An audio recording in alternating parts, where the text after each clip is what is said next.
Hi, I'm Varun Haran. I'm Senior Editor with Information Security Media Group. It's my pleasure to be speaking with Dr. Zulfikar Ramzan, CTO for RSA, and we're going to be talking about his perspective to the cybersecurity landscape today, what he's seeing globally, what he's seeing here in APAC, and where he sees security going, and what are some things that security practitioners maybe need to keep in mind as they plan their year forward. Hi Zali, thanks for joining us again. Always a pleasure. Pleasure's mine, Zali. My first question to you is, you are a thought leader in this space. I mean, you've been all over the globe, you've been speaking to all your constituents, all your peers. What are the things that you're hearing about cybersecurity in 2018? What's really going on? So I think for a long time, cybersecurity was very oriented towards point problems and point solutions. In the last few years, we've seen this growing excitement around cybersecurity. I think now a lot of people are taking a step back and thinking about security more holistically. They're thinking about not just trying to solve individual problems, but what their overall security strategy looks like. Many of our customers are using risk as a foundational underpinning to think about digital transformation, which I think is absolutely the right way to think about it. To me, I think the big challenge and the big opportunity for us is to really understand what risk means, so we're in the best position to embrace risk, both in terms of our risk management capabilities, but more importantly in terms of how we think about digital transformation. Right. So how is security or cybersecurity, how has it transformed as a legitimate business risk over the years? I mean, you know that business is now starting to look at security in a more serious manner, but does it still have some ways to go before security has a seat at the table? I think we're starting to get there in large scale. So if you think about it for a moment, organizations are generally trying to engage in some form of business transformation. They're trying to mitigate their business risks along the way. Now, digital risk is becoming an increasingly important facet of business risk. Every company you talk to, no matter what space they're in, is engaging in some form of digital transformation. Even organizations that might have been doing things that you would have thought were mundane are looking at automation and sensors and IoT and a whole bunch of other interesting technologies. But as part of that, cyber risk is now becoming an increasingly bigger facet, a bigger component of digital risk. So to me, it's really about looking at these three risk elements together, starting off with business risk, then digital risk, and then cyber risk, and thinking about security transformation in that context. Right. So, with so much innovation happening in this space, I mean, you have so many new technologies that come in the last 5 years or so. There is obviously so much opportunity, so much potential for small companies, startups, and small,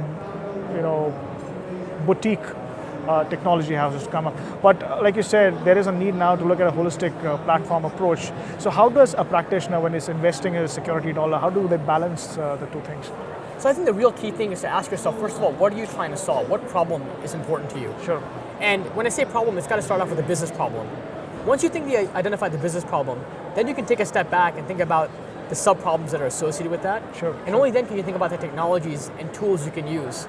In fact, there's an expression that a fool with the tool is still a fool. You can take the best tools in the world and apply them incorrectly. Sure. It won't get you anywhere, and vice versa. People may think they have the right tool for a particular problem, right, but they're not really thinking about the problem they're trying to solve. To me, the biggest trend we're seeing right now in cybersecurity is the idea that cybersecurity is no longer just a technology problem, it is a business problem. And I think today's successful security leaders are those who can bridge that gap of grief between security professionals and business professionals who understand the language to use when they're engaging with the CEO and the board. Right. And quite frankly, for many years, security practitioners have done this wrong. They've talked about things like SQL injection and cross-site scripting when they talk to the board. And quite frankly, that's not going to get you very far in a board conversation. In fact, if you want the board meeting to end very quickly, start talking about these ideas like cross-site scripting and SQL injection. Right. If you want to be successful in what you do, think about business impact. Think about areas like exposure to loss, or legal implications, or compliance mechanisms, or intellectual property, or operational uptime. Those are the kinds of things that the C-suite and board care about. We have to be able to translate what's happening in the security realm to actual business concerns.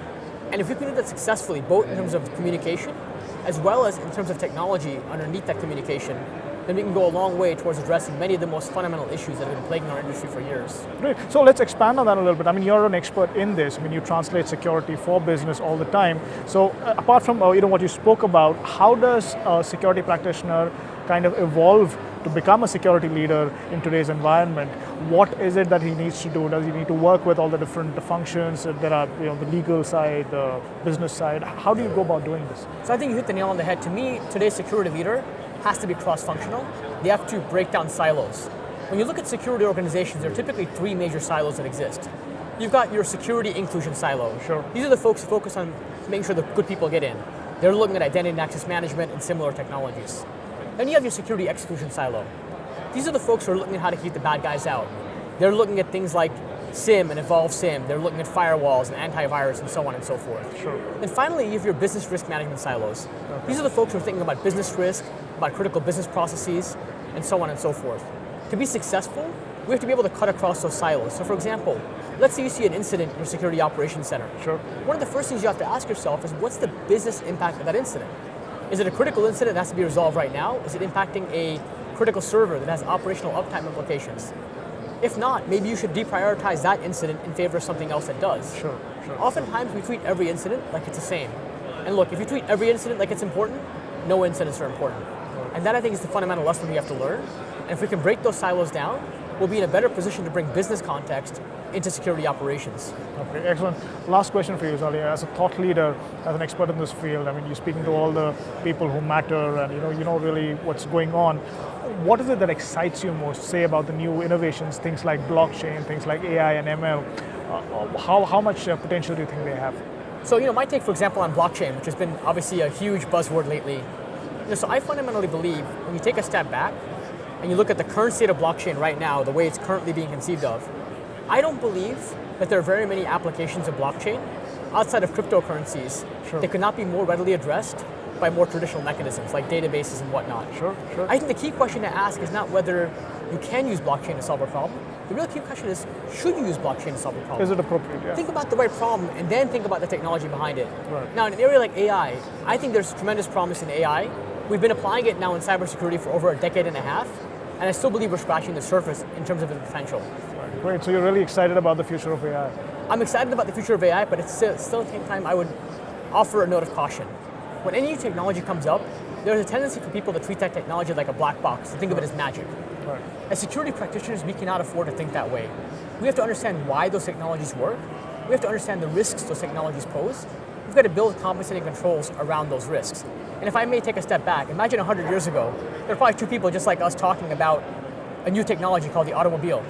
And they were probably concerned about the risks of automobiles. They were saying, should we go for the automobile or should we go back to the horse and buggy? And that would have been the wrong question to ask. The right question to have asked at that time, and that we ultimately did ask, was, what are the risks with automobiles, and how do I build compensating controls around those risks? Because if we do that correctly, then we can chart a path forward for human progress. Great. Thank you, Zali, as always, for that very articulate and timely insight.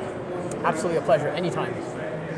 So that was Dr. Zulfikar Ramzan, who's CTO for RSA. For ISMG, this is Ramzan. Thanks for watching.